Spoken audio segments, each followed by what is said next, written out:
Bienvenidos al Ministerio Altar Familiar. Es momento de adorar y alabar el nombre de Dios.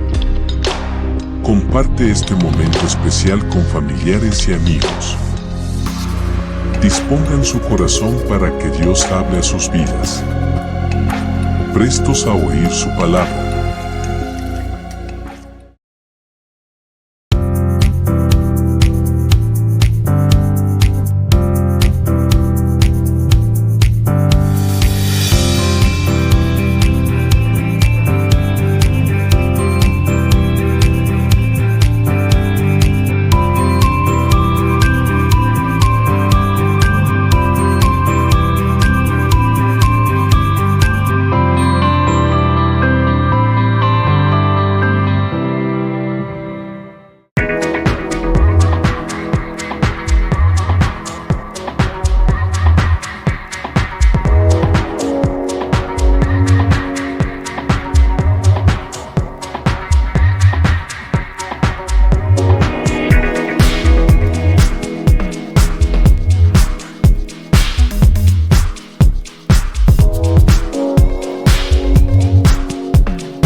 La secuencia. Que alguien me recuerde, por favor, por dónde vamos.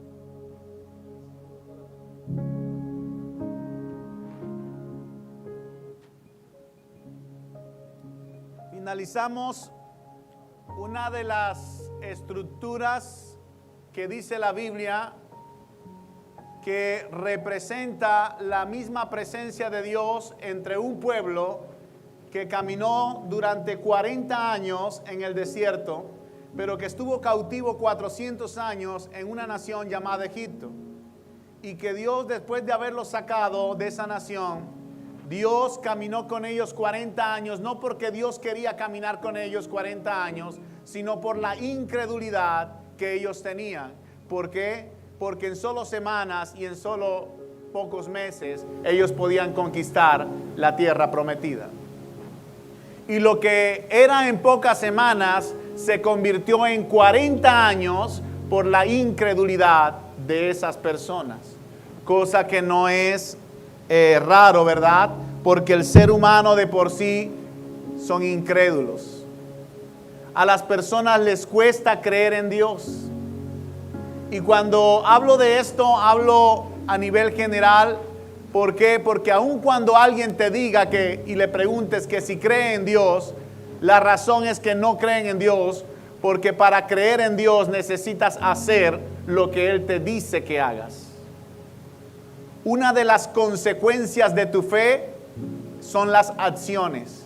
Es decir, las acciones se vienen a convertir en una consecuencia de la fe. Por eso la Biblia nos relata que no es por las acciones que vamos a ser salvos, es por fe que somos salvos, pero las acciones son una consecuencia de esa fe. Es decir, entre más creo, más tengo que hacer.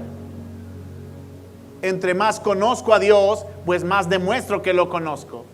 ¿Y dónde nos enseña eso la Biblia? Todo el libro de Colosenses nos enseña de que las personas que verdaderamente creen en Dios deben caminar entonces de una manera diferente a como caminaban antes.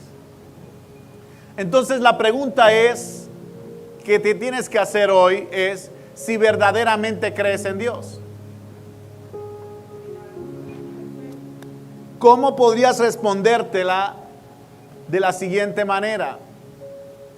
¿De qué forma creo en Dios? ¿Estoy haciendo lo que Dios me dice que haga? Porque si la respuesta es sí, entonces estás creyendo en Dios. Pero si hoy en día tú caminas contrario a lo que Dios te dice, déjame decirte, aunque digas que crees en Dios, no crees en Dios. ¿Por qué? Porque yo necesito accionar lo que yo creo. Por eso es que la Biblia después dice que la fe sin obras es muerta. Yo no puedo decir que creo en Dios y no lo obedezco. Yo creo y obedezco. Por eso la fe de Abraham fue contada por justicia, porque él no dice, ay sí Señor creo, no, él caminó. Abraham, sal de tu comodidad. Sal del lujo que tienes. Abraham tenía riqueza, sus padres eran ricos. Sal del lujo que tienes, Abraham, y yo te voy a llevar a una tierra que tú no conoces. Vas a empezar de cero, sin nada. No te traigas nada de tu parentela. Señor, y la herencia de mi padre no. La herencia de tu padre la vas a dejar también. No te va a interesar la herencia de tu padre. Mi padre es millonario, no importa. Lo que yo te voy a dar es mucho mayor que lo que tu padre te puede dar. Ahora, mi pregunta es, ¿caminó Abraham en fe? Porque nadie deja lo que dejó Abraham si en verdad no cree en la palabra que Dios le ha dado.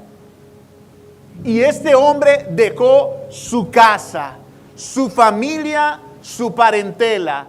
3 cosas que Dios le dijo que dejara para caminarse a un lugar que no conocía, pero que Dios en ese lugar lo iba a bendecir y le iba a dar generaciones y generaciones y millones de generaciones iban a venir a través de la vida de Abraham, de esa fe.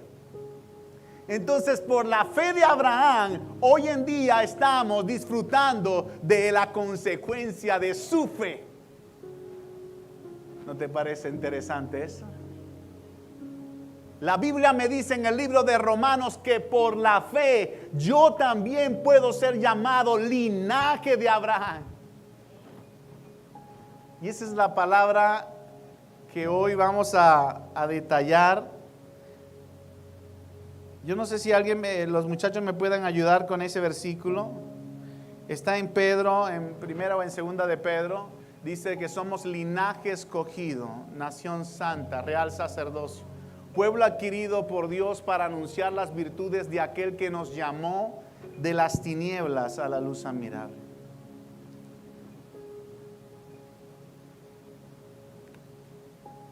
Ahí está, primera de Pedro 2:9. Mas vosotros sois linaje escogido. Vean, muchachos, quiero enseñarles lo que es esto.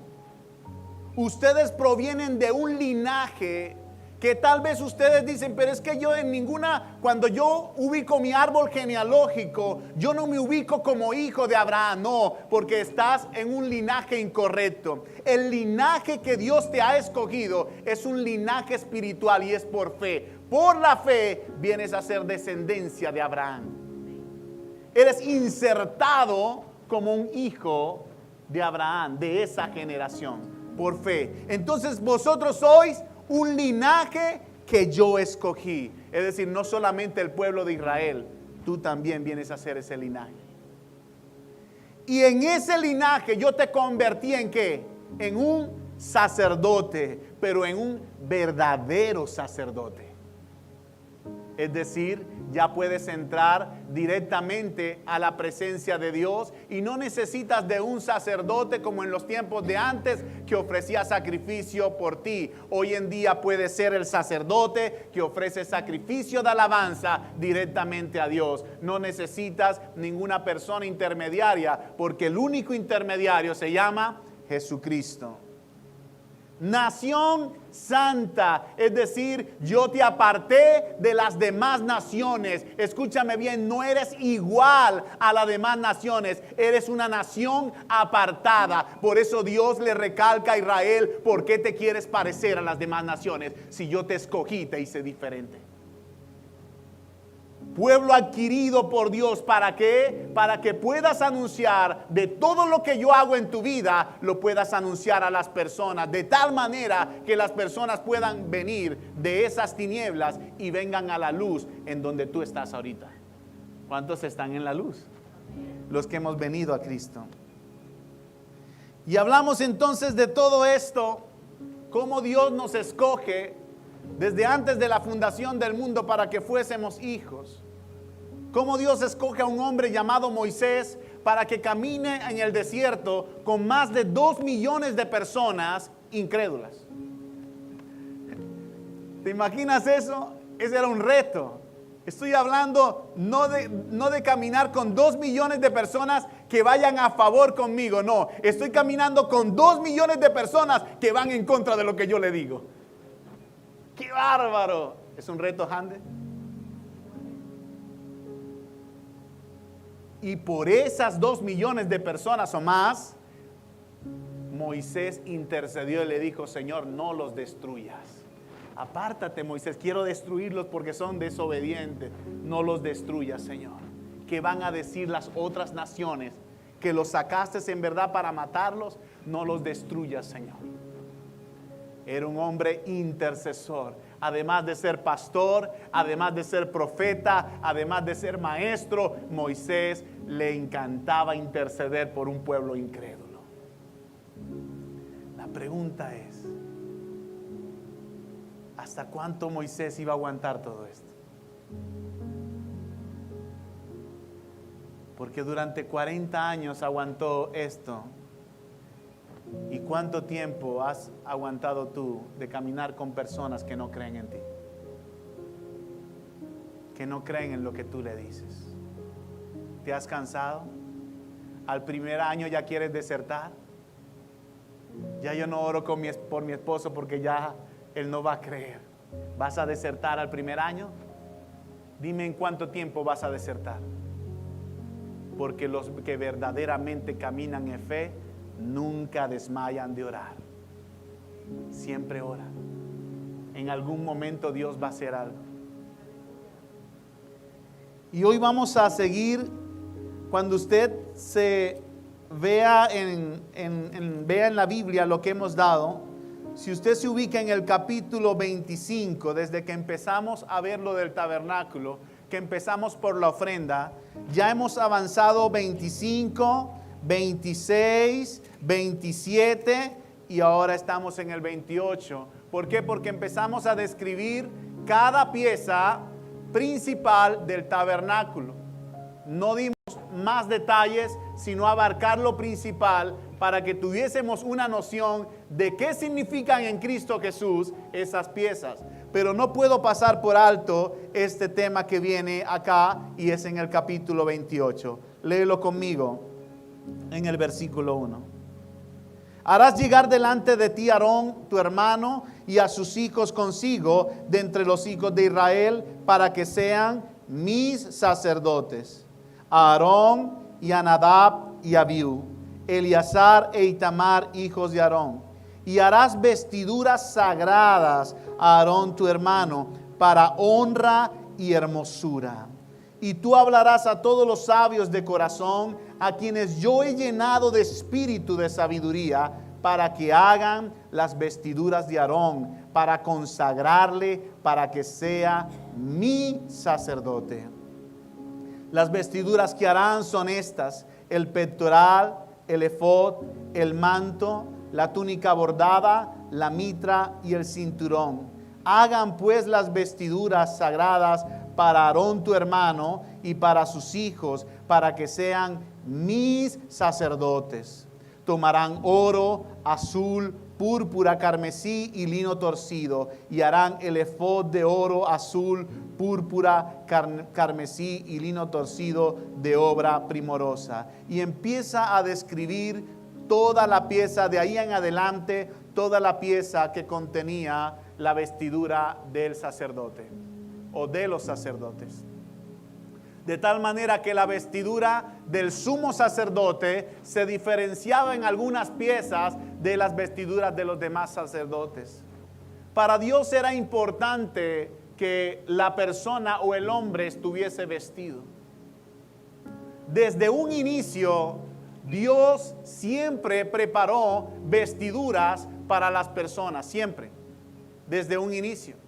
Usted dice, pero es que Adán y Eva estaban desnudos. No, Adán y Eva no estaban desnudos. Adán y Eva tenían vestiduras. La Biblia dice en el libro de los Salmos, y me enseña, que la vestidura de Abraham no era una vestidura física, era una vestidura sobrenatural que representaba la gloria de Dios que brillaba en la vida de Adán y Eva antes de que ellos pecaran. Es decir, que era una vestidura gloriosa. Ellos no se veían que estaban desnudos. ¿Por qué? Porque encima de ese cuerpo, de esa carne, había algo sobrenatural, que era la misma gloria, presencia de Dios, que los cubría y no veían la desnudez. ¿Qué es lo único que me dice la Biblia que aparta al hombre de la presencia de Dios? El pecado. Cuando Adán y Eva pecaron, lo primero que pasó es que la presencia de Dios se fue de ellos. Y ahora, si la vestidura de ellos era la misma presencia de Dios, entonces ahora estaban desnudos. ¿Qué es lo que hizo ver que ellos estaban desnudos? El pecado. Entonces muchas personas dicen este dicho: bueno, ahí está, como Adán y Eva, Dios los trajo al mundo. Están equivocados, porque como Adán y Eva lo trajo al mundo, los trajo vestidos. Pero su vestido era sobrenatural, no era un vestido natural. Cuando ellos salen, antes de salir, ¿qué es lo primero que Dios les hace a ellos? Antes de salir, vestiduras. Y empiezan a darles sabiduría para que ellos puedan, a través de ramas, a través de la misma naturaleza, poder hacer sus vestiduras. Y ellos se colocaron sus vestiduras porque ellos mismos se avergonzaban de estar desnudos. Así que la vestidura empezó a evolucionar. Tanto es que a Abraham también Dios le dijo, para Dios era importante, sobre todo el que la persona no estuviese desnudo, descubierto. Era símbolo de prudencia, de delicadeza, era símbolo de limpieza. Y Dios empezó a preparar al hombre para vestiduras, para que el hombre fuese una persona, tanto el hombre como la mujer pudiesen vestirse, y la vestidura representaba algo delante de Dios. Aquí me dice Dios que la vestidura que Dios preparó para Aarón y para sus hijos era una vestidura que representaba dos cosas. Número 1, honra, y número 2, hermosura. ¿Qué dije? Dos cosas que representaban la vestidura: honra y hermosura. ¿Para quién? ¿Para el hombre? Para Dios. ¿Está entendiendo el concepto? La vestidura que Dios preparó para ellos, para los sacerdotes. Ahora, cuando leímos en segunda de Pedro, allí en el capítulo 2, versículo 9, ¿qué me está diciendo que somos nosotros? Real sacerdocio. Es decir, que cuando venimos a Dios, nosotros también nos convertimos en sacerdotes. ¿Crees que Dios está preparando vestiduras para ti también? Y Dios estaba preparando vestiduras desde un comienzo, a un punto tal que a un hombre llamado Abraham y a un hombre llamado Moisés, Dios le dijo: ten cuidado de que cuando tú me presentes y hagas un altar, no existía el tabernáculo en ese momento. Cuando tú me hagas un altar para ofrecer algún sacrificio, hazlo sin gradas. ¿Cómo, Señor? Sin escalones, porque no quiero que tu desnudez se descubra. ¿Era importante para Dios? Miren lo sencillo de esto, como levantar 3 escalones para ofrecer sacrificio. Le dijo Dios: no lo vas a hacer así. Tú tienes una túnica, la vestidura era una túnica. No lo vas a hacer así, hazlo al ras del piso. Y me vas a hacer ahí el altar. No lo vas a hacer porque no quiero que tu desnudez se descubra. ¿Cuál desnudez, Señor, si la falda me llega por debajo? La túnica.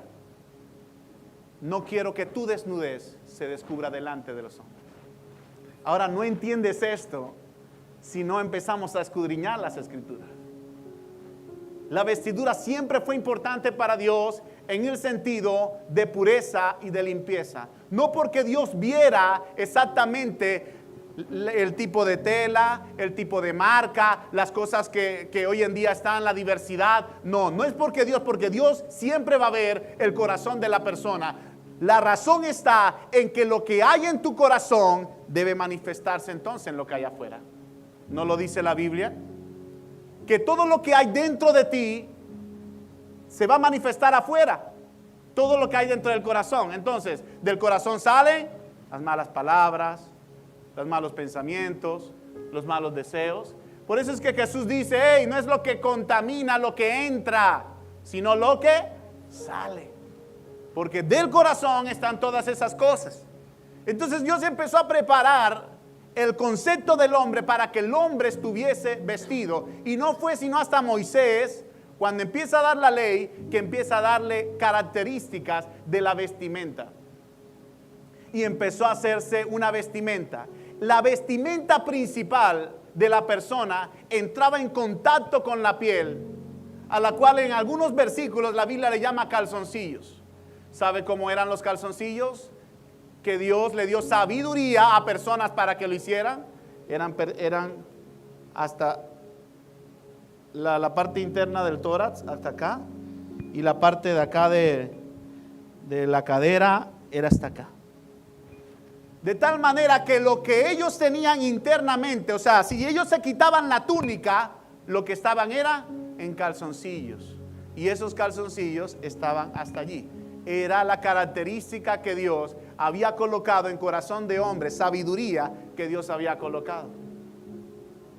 Cuando usted lea en la Biblia después de la época de la ley, es decir, después de Levíticos, cuando usted lea en la Biblia y estaban desnudos, tenga cuidado, porque en esa traducción desnudo no era que estaban en pelotas totalmente, desnudo estaban sin la túnica, solamente en calzoncillos. Imagínate eso. Ya para Dios eso era estar desnudo. Para Dios simbolizaba la vestimenta, pureza, limpieza. Era importante para Dios. ¿Pasó de moda eso? No. La Biblia dice que la vestidura de Jesús también estaba bien, impecable. De tal manera que cuando un hombre veía a Jesús, solamente al verlo le decía maestro. Pero no era solo por la unción que tenía, era por la forma en que estaba vestido. Note, cuando él llegaba a las personas, maestro, de una vez le decía maestro. Y tal vez no podían conocerlo, aunque la fama de Jesús ya se había extendido. Pero cuando él llegaba, maestro. ¿Por qué? Porque la forma en que se colocaba la túnica externa, la túnica más abajo, todas sus piezas que eran de un solo hilo, lo caracterizaba como un maestro. Dios siempre estuvo al tanto de que nuestra pureza pudiese ser reflejada en todos los sentidos. Entonces, ¿a usted le parece casualidad que Dios haya enseñado en los tiempos de Moisés la forma en que se debería vestir la gente, de tal manera que no descubrieran su desnudez, y usted la compara con hoy en día, y usted puede sacar dos frases? Para Dios lo importante era la pureza, es decir, entre más vestido estés, más agradable estabas para Dios, estabas ocultando tu desnudez. Pero para el mundo, entre más descubierto estés, estás más bonito.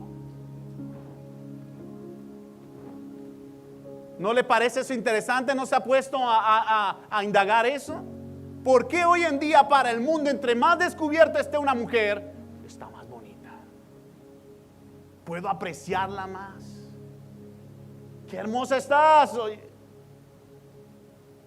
Pero entre más cubierta estés, más anticuada que nada. Capaz si no se depila las piernas, dicen. Y empiezan a decir una cantidad de cosas que pueden ser verdad, puede ser mentira, no sé. Pero note la diferencia del tiempo en que Dios le habló a Moisés. Y usted dice, ese es en el tiempo de Moisés, estamos hablando de 3,000 años antes, más de 4,000 años tal vez. Estamos innovando, por favor.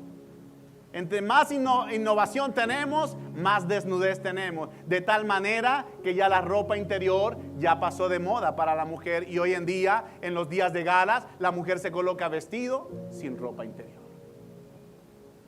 ¿Ah? Ahora, yo no estoy hablando religión. Yo estoy hablando lo que el Señor dice en su palabra, que es pureza, santidad, integridad. Ustedes son mis sacerdotes y yo los he apartado para que sean una nación santa. No tienen que parecerse a las naciones de la tierra. Yo quiero que sean diferentes. ¿Que sean qué? Diferentes. Señor, pero se visten así. Sí, yo sé. Pero es que yo quiero que tú seas diferente. Señor, hablan así. Se ponen este tipo de calzado, este tipo de ropa. Sí, yo sé, yo lo sé todo eso. Pero yo quiero que tú seas diferente. Ay, Señor, yo sé que también tú quieres eso, pero no me permitirías. Y entonces entramos en la permisología. Y entramos en cuestiones de religiones. Y sacamos versículos de la Biblia para justificar nuestras actitudes. Y una de las cosas que el hombre ha sacado mal sacado es cuando sacan del libro de Levíticos y dicen, porque el hombre no debe vestirse como mujer, porque es abominación a Dios. Y lo sacan literal. Y religiones han sacado literal esto para decir que el pantalón es del hombre y la falda es de la mujer. Y eso es mentira. Porque en ningún momento Dios estaba hablando de algo externo para ser abominable. Estaba hablando del sentido que le daba a esa persona. Esa persona se creía mujer. Es decir, la identidad de género que tenía era diferente a la que Dios había creado. Él es hombre y él se sentía mujer. Eso es abominación a Dios. De eso es lo que estaba hablando. Entonces, querido amigo, querido hermano, no se trata de si es pantalón, si es falda, si es camisa, si es franela, si es t-shirt. ¿Franela? ¿T-shirt? O no sé, cualquier clase de definiciones que le pongan. No se trata nada de eso. Lo que nos dice la Biblia es claro. Sean modestos en su forma de vestir. Y la palabra modesto tiene que ver con lo que tú muestras. Lo mismo que le pidió Dios a Moisés es lo mismo que en el Nuevo Testamento estamos viendo. Sean modestos en su forma de vestir. Entre menos muestres, más le agradas a Dios. Entre más muestres, más le agradas a este mundo. Ahora la pregunta es, ¿para quién quieres tú ser hermoso? Porque la vestidura que Dios le había preparado para sus hijos era para que fueran hermosos. ¿Para quién? No para el hombre. ¿Se entendió? ¿Está claro el concepto? Entonces, ¿para quién te vistes? Es que si yo no muestro algo, ¿cómo levanto algo? Me quedo de cuarentona toda mi vida. O sea, tienes que mostrar.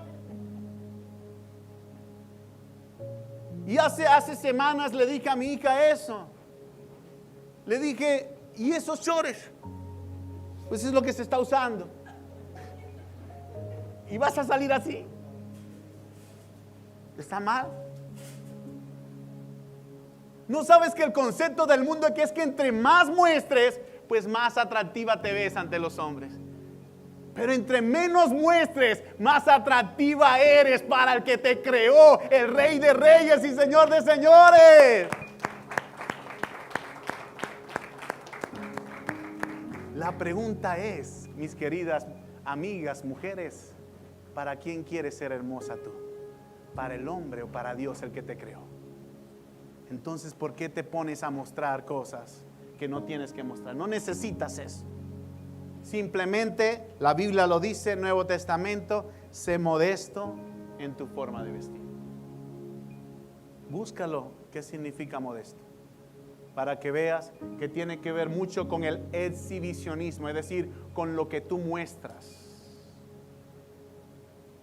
Entonces, sé agradable a Dios, no necesitas agradar al hombre. El hombre verdaderamente se va a enamorar de una mujer que le agrade a Dios. Y si tu pareja te dice, pero estás como a la antigua, dile, no te estoy agradando a ti, le estoy agradando a Dios. Hay muchas formas bonitas de vestir sin ser exhibicionista, ¿sí o no? Si hay vestidos bonitos y la mujer se ve bien sin tener la necesidad de mostrar mucho, ¿Sí o no? Claro que sí, hay mucha moda, muchos vestidos, mucha gente que ha creado diferentes tipos de look para verse bonito, pero consagrado, no estar mostrando cosas de más.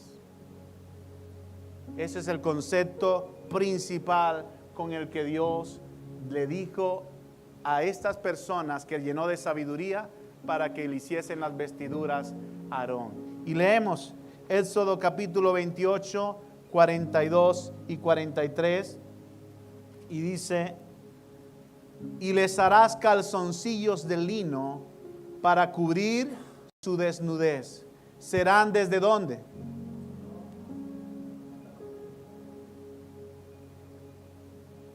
La ropa interior, Manuel, levántate. ¿Qué dice la Biblia? Porque yo quiero que tú interpretes lo que acabas de leer. ¿Qué dice la Biblia? ¿Desde dónde hasta dónde era? Es decir, ¿desde dónde? Señálale a dónde le entendiste.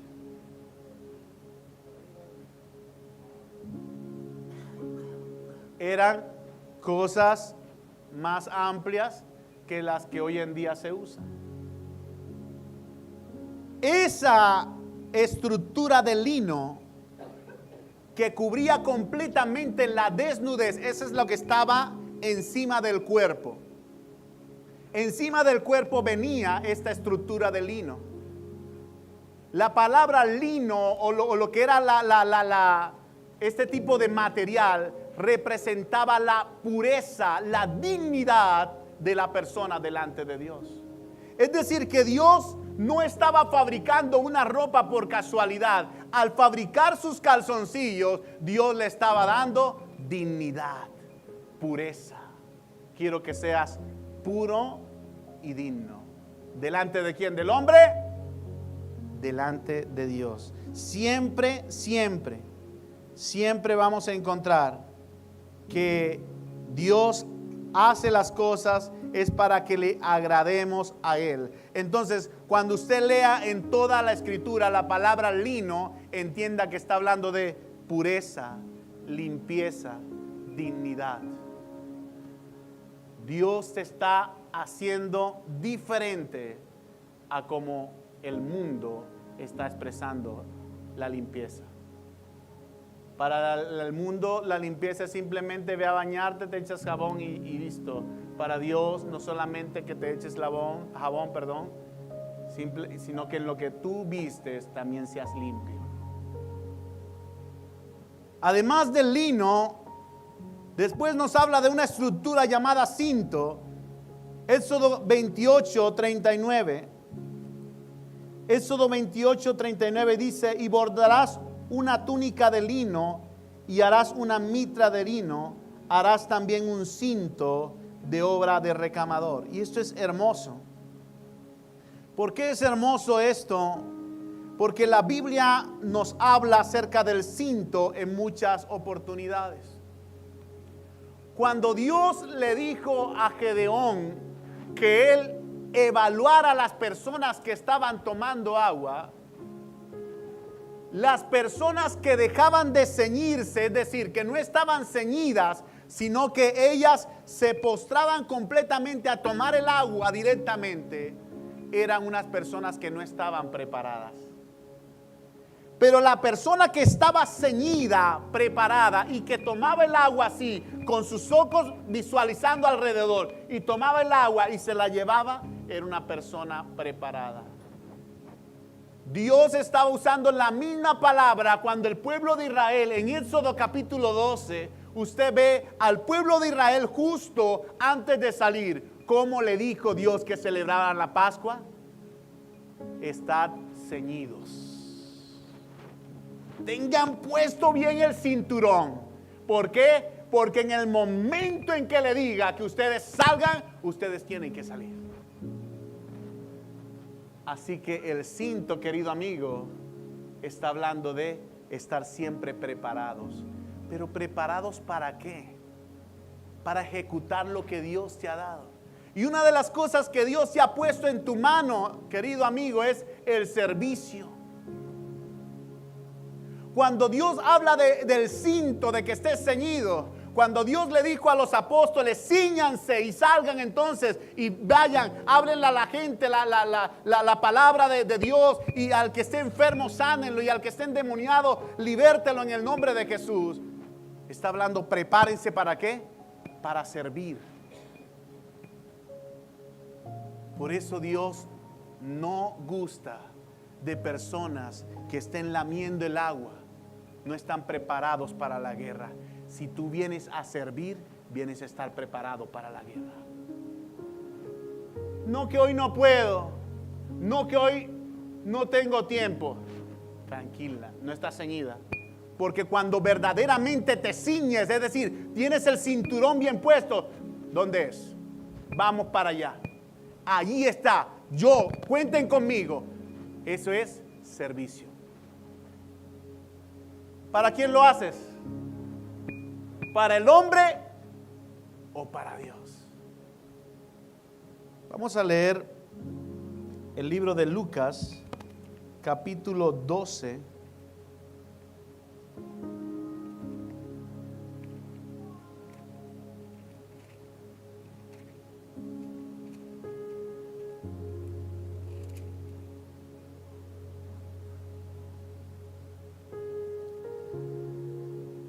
Estén, ¿cómo es la palabra? Estén ceñidos vuestros lomos y vuestras lámparas encendidas. 12:35.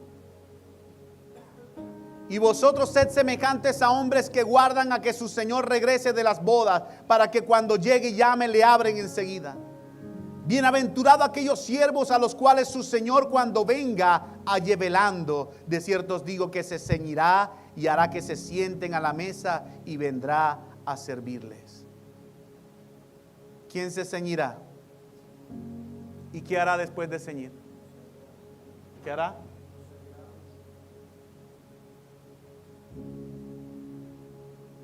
Y todavía hay gente que menosprecia el servicio. Todavía hay gente que lo colocan tal vez a mover una silla y menosprecian mover una silla. Todavía hay gente que lo colocan a mover cables y menosprecian mover cables. ¿Saben por qué? Porque no entiende para quién le sirven. Creen que esto es para el hombre. Aprecia la oportunidad que se te da. Si te colocan a cuidar los niños, ama cuidar los niños. No sabes que no lo estás haciendo para la maestra superior, lo estás haciendo para él.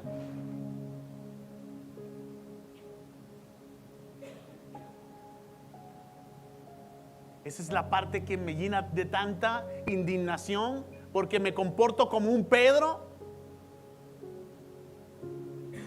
El maestro se quita, agarra una toalla, agarra un balde con agua, se va y le lava los pies a los apóstoles, y cuando llega a Pedro, jamás, Señor. No, ¿cómo se te ocurre? Tú eres mi maestro. Pedro, lo que yo hago ahorita, tú no lo entiendes. Lo entenderás después. No lo vas a hacer, Señor. Si yo no lo hago, tú no tienes parte conmigo, porque yo no he venido para ser servido. He venido para servir y dar mi vida a los demás. ¿Quién lo dijo? ¿Y tú te crees mayor que Jesús? Entonces no tengo tiempo.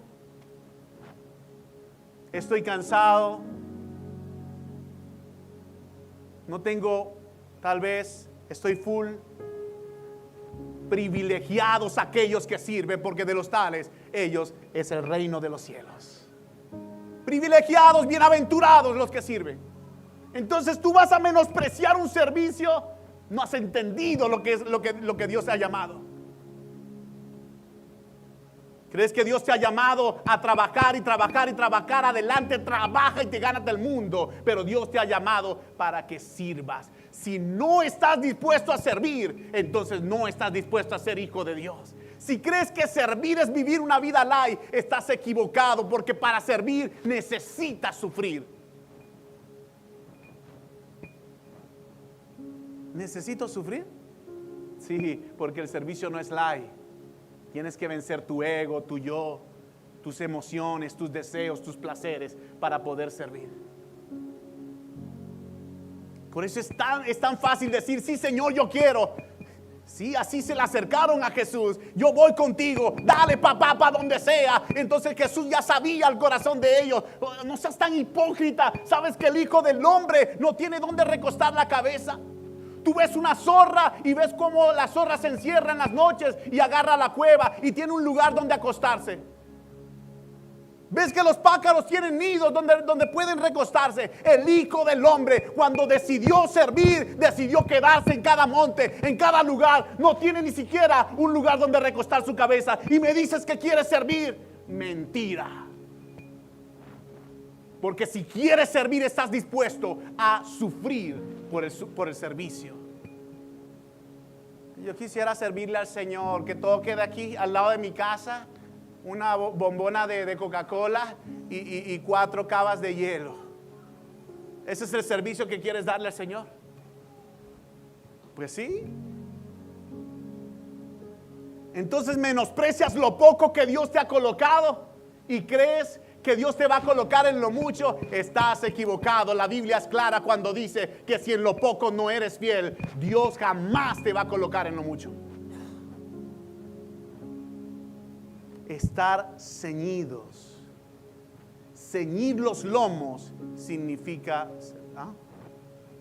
tú pues sufre penalidades como buen soldado de Jesucristo. Segunda de Timoteo 2:3. Lo discutimos en la reunión de célula el día miércoles.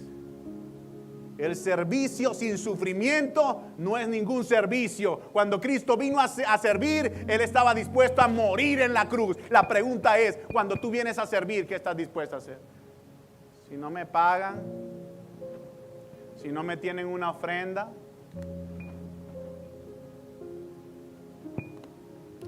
por eso esas predicaciones se convierten en basura, porque no tienen el conocimiento de la palabra. En ningún momento Dios te mandó a cobrar por tu servicio.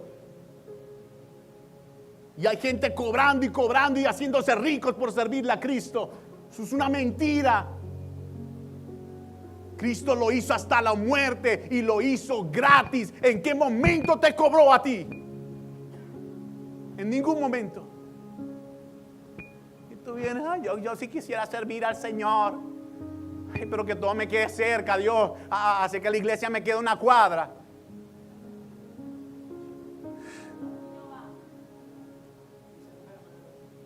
Por favor.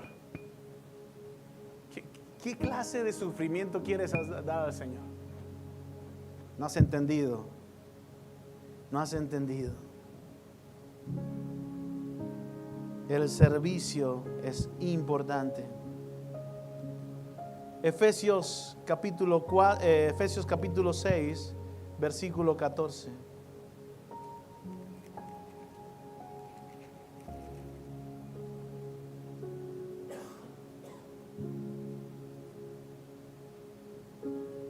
Estad pues firmes, ceñidos con la verdad. ¿Qué es la verdad?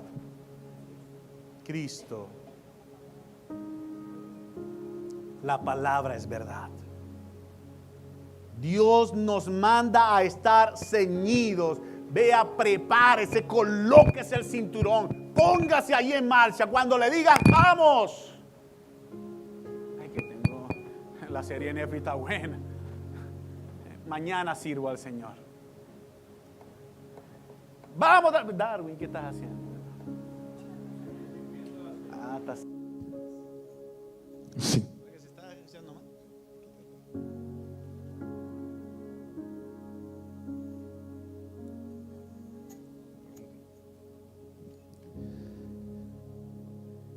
El manto azul del efod, Éxodo 28. Vámonos otra vez a Éxodo.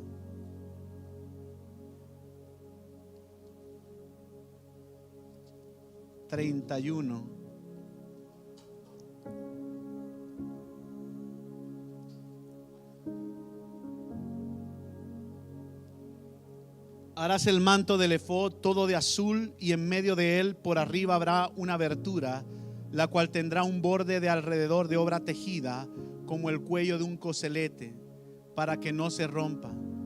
Y en sus orlas harás granadas de azul, púrpura y carmesí alrededor, y entre ellas campanillas de oro alrededor. Una campanilla de oro y una granada, otra campanilla de oro y otra granada, en toda la orla del manto alrededor.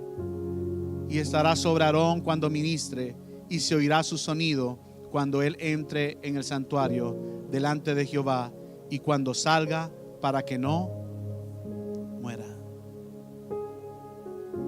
Dios manda a colocar el manto azul del efod, porque el azul en la Biblia representa lo celestial, lo divino, al igual que cuando usted vea el oro representa la divinidad. El azul también representaba la divinidad. Y Dios dio este acuerdo, aún los colores y la estructura de cada vestimenta tenía un significado. Vamos a leer Números capítulo 15, versículo 38.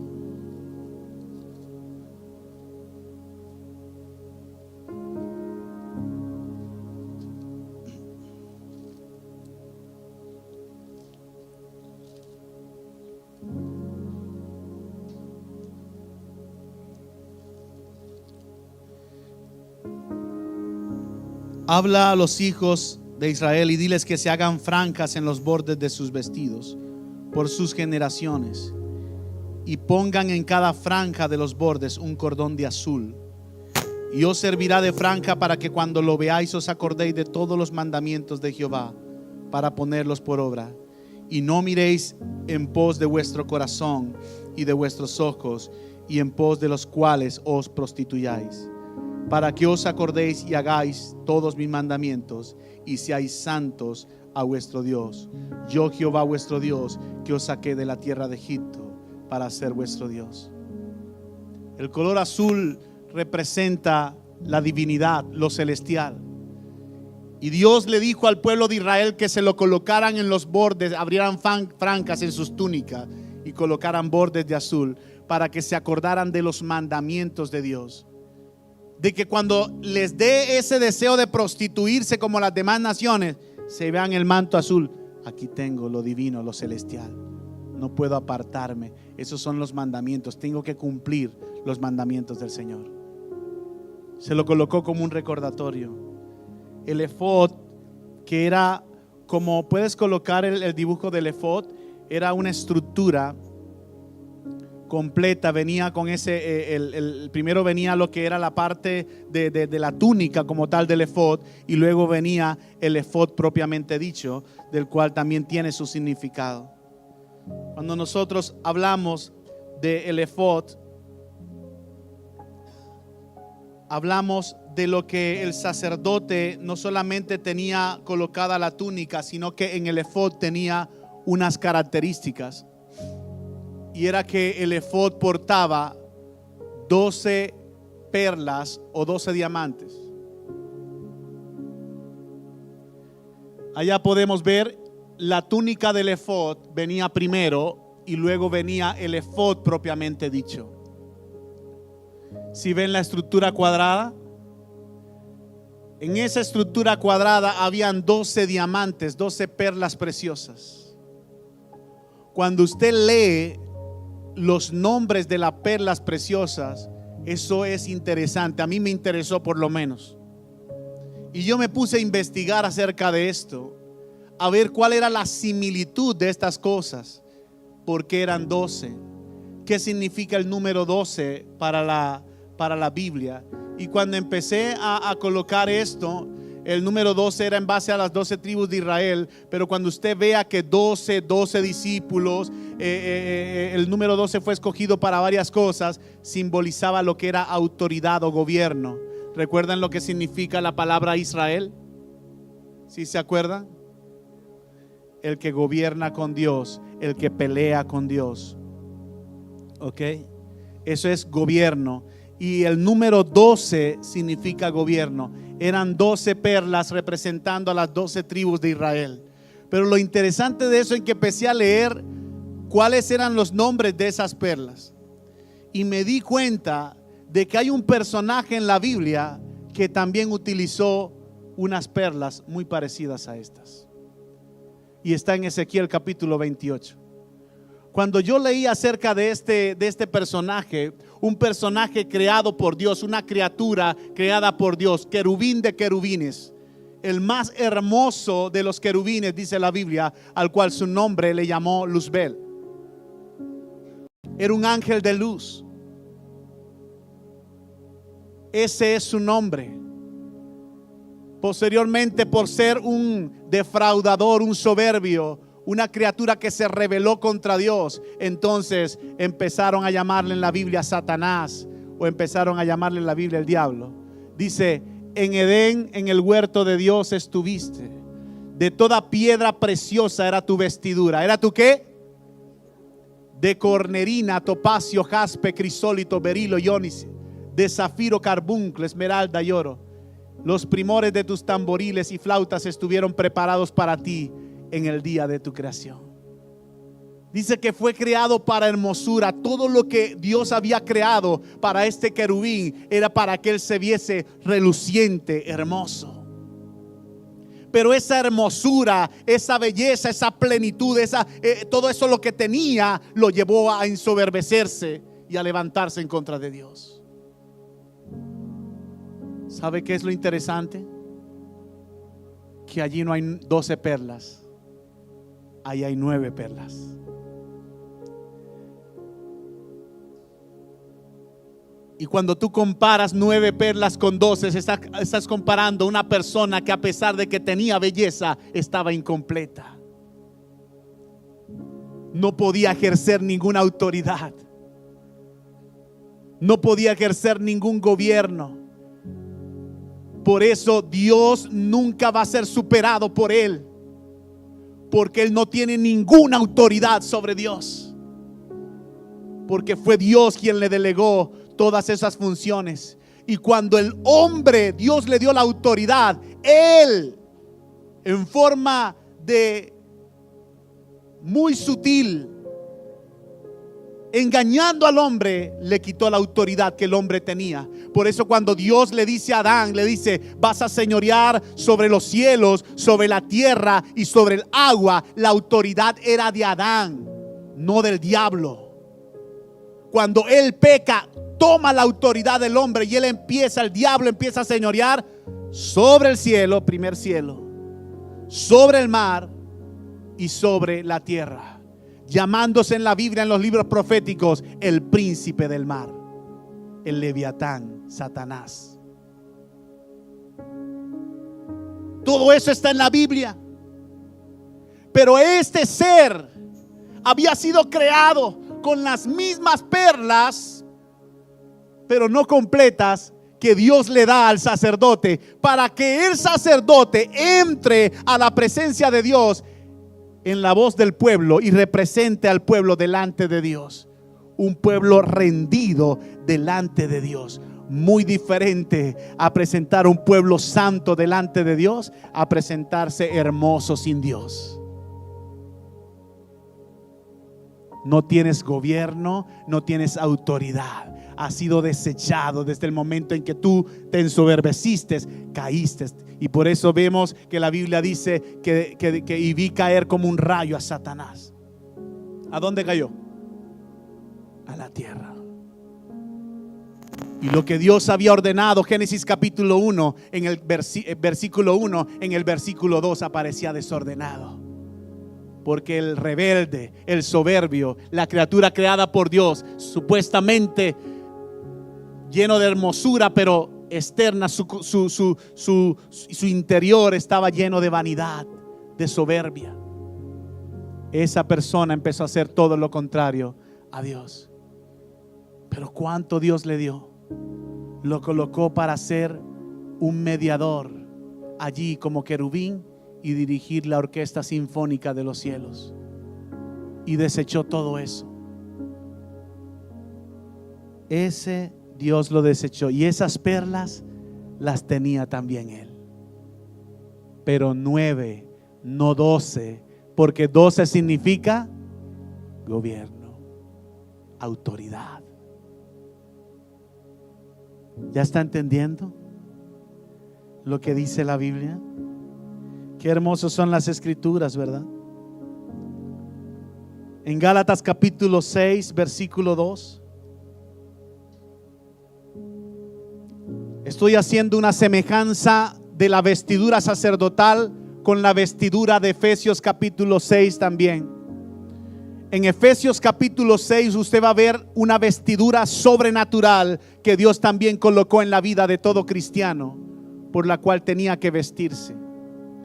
Y estoy haciendo una comparación en cada una de las cosas, de los aspectos, tanto de la vestidura sacerdotal como la vestidura que Dios había establecido en el libro de Efesios. Dice: sobrellevad los unos las cargas de los otros y cumplid así la ley de Cristo. ¿Qué hacía el sacerdote con las 12 perlas? ¿A quién representaba? Y cuando él se presentaba delante de Dios, ¿a quién estaba presentando? Al pueblo de Israel estaba presentándolo. Y cuando hacía el sacrificio por el pueblo, él se presentaba, y las 12 piedras representaban al pueblo. Es decir, que él representaba también el sacrificio de expiación que estaba haciendo por el pueblo. Gálatas capítulo 6 versículo 2 nos dice, en una forma actual, nos dice: usted también debe llevar la carga de su hermano, de su vecino, de la persona en Cristo que tiene. ¿Para qué? Para que juntos sean sanados. Porque tal vez la persona que está a tu lado tal vez es débil de fe, pero tal vez tú, con la fortaleza de tu fe, puedes también fortalecer a la persona que está a tu lado. Eso es lo que había en el efod. Pero no solamente había esto, habían 2 estructuras también tremendas aquí. Vamos a leer Éxodo capítulo 28, versículo 30.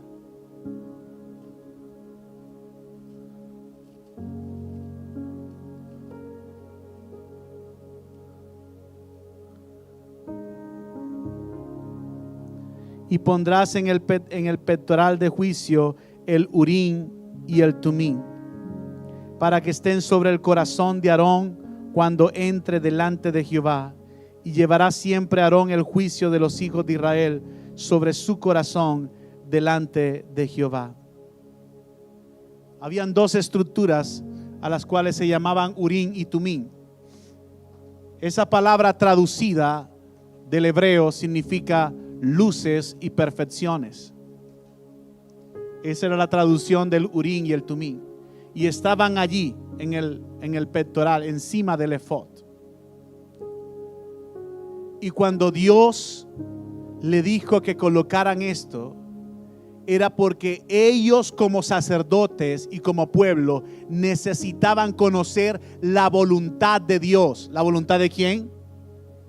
Es decir, que ellos, para una decisión que tenían que tomar, las 2 piezas, el Urim y el Tumim.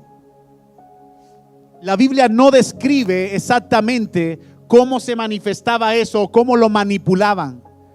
Pero el Urim y el Tumim eran unas piezas que muchas personas, por falta de interpretación de la palabra, dicen: es que en la Biblia también usaron lo que era, ¿cómo se llama eso cuando tiras al azar?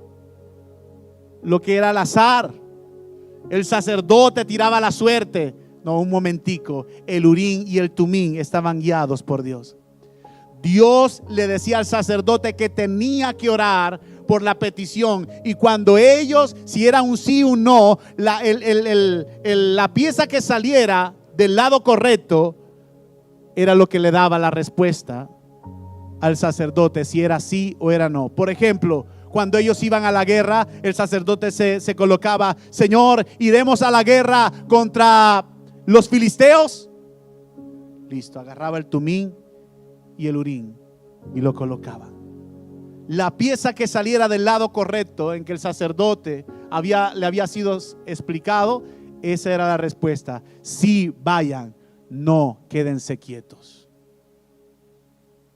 Entonces el Urim y el Tumim representaban el conocimiento de la voluntad de Dios. Era importante que el pueblo conociera la voluntad de Dios? Claro que sí. Pero ahora, hoy en día, querido amigo, muchas personas toman decisiones sin ni siquiera orarle a Dios. Me voy para tal lugar. ¿Sí? ¿En qué momento lo decidiste? No, ya está decidido, me voy. ¿Le consultaste a Dios? No hay necesidad. ¿Cómo que no hay necesidad? Me voy a casar, Señor, con este hombre. Ay, guapísimo, Dios. Nunca había visto un hombre tan lindo como es. Y le consultaste a Dios. Ay, me va a decir Dios que no. No lo vi, lo bello perfecto que es. ¿En qué momento le dijiste a Dios a ver si era tu pareja? ¿Cómo pudiste confirmarlo? Señor, tengo esta mujer que quiero como esposa. ¿Le consultaste a Dios si era la voluntad? Señor, voy a hacer este negocio. ¿Le consultaste a Dios si es su voluntad? Todo lo que ellos hacían tenían que consultar la voluntad de Dios y Dios les hablaba. ¿Dios qué? Dios les decía lo que ellos tenían que hacer. Pero hoy en día estamos hastiados de esperar la voluntad de Dios y entonces me desespero y me voy. Y hay personas tomando decisiones sin consultar la voz de Dios. La decisión que vayas a tomar para aquellos que piensan retornar a Venezuela, agarra el Urí y el Tumí, pero no son piezas físicas, son piezas espirituales. Y enciérrate con Dios en el lugar secreto y pregúntale a Dios si es el tiempo de que regreses. No tomes decisiones por simplemente emocionalismo. Jamás tomes una decisión por emoción. Ay, es que quiero ver a mi familia. Porque cuando estés en el lugar sin haber consultado la voluntad de Dios y te arrepientas, entonces ya va a ser tarde, va a ser más difícil todavía. Cuando tú vayas a un lugar, entonces di: ya Dios me dio la palabra, me voy con seguridad, Dios va a bendecir mi viaje. Moisés lo tenía en claro. Tenía que pedir la voluntad de Dios en cada aspecto de su vida. Y voy a dejarlo hasta acá porque ya se me fue el tiempo. Pero voy a leer este último versículo, Colosenses 3, 15 al 16.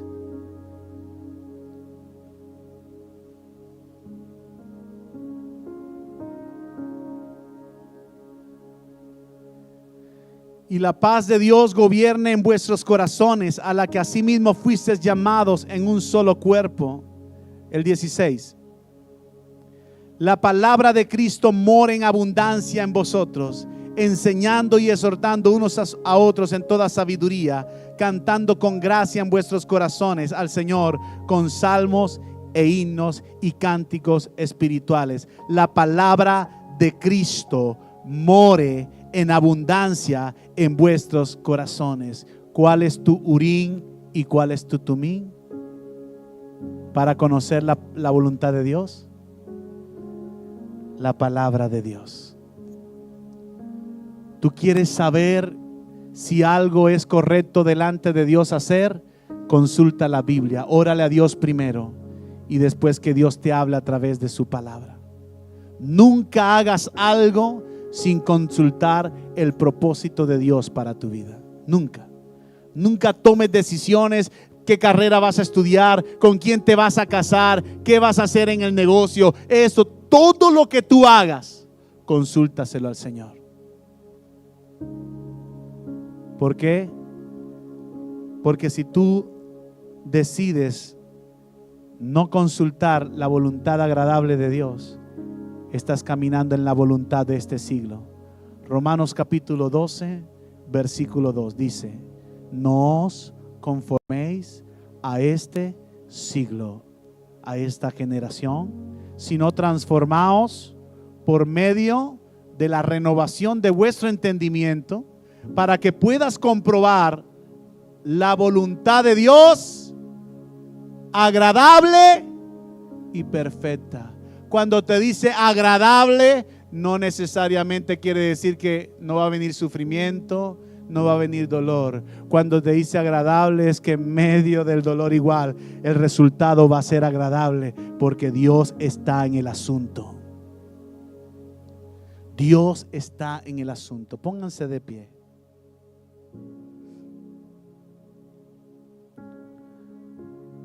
Nos quedan todavía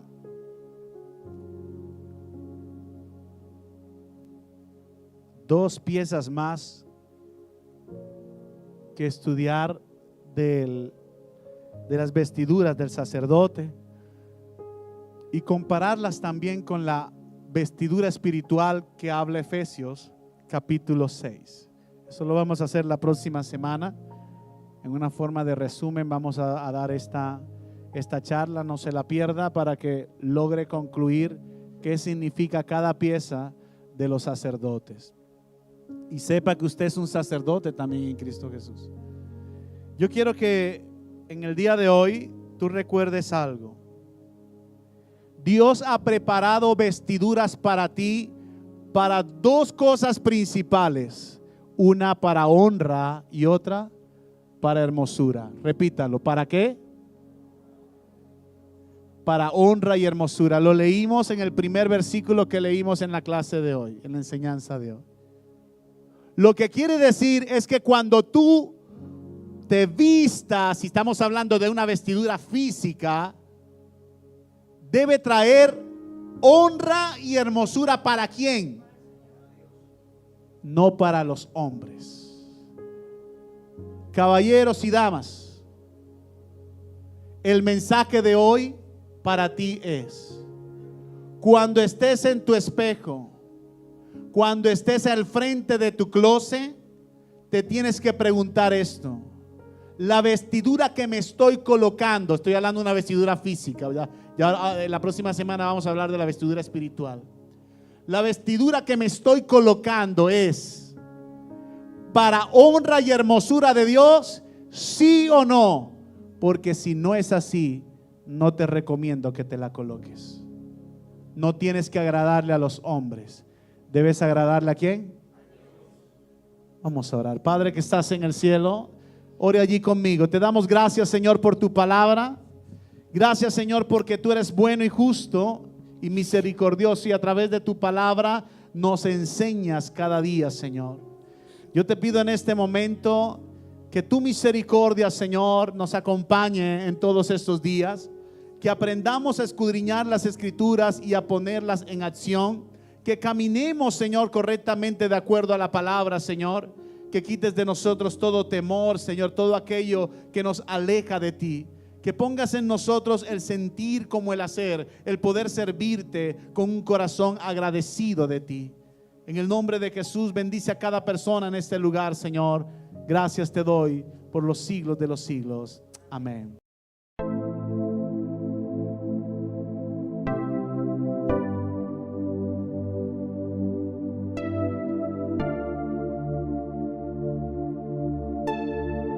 Moisés se desprende de Moisés.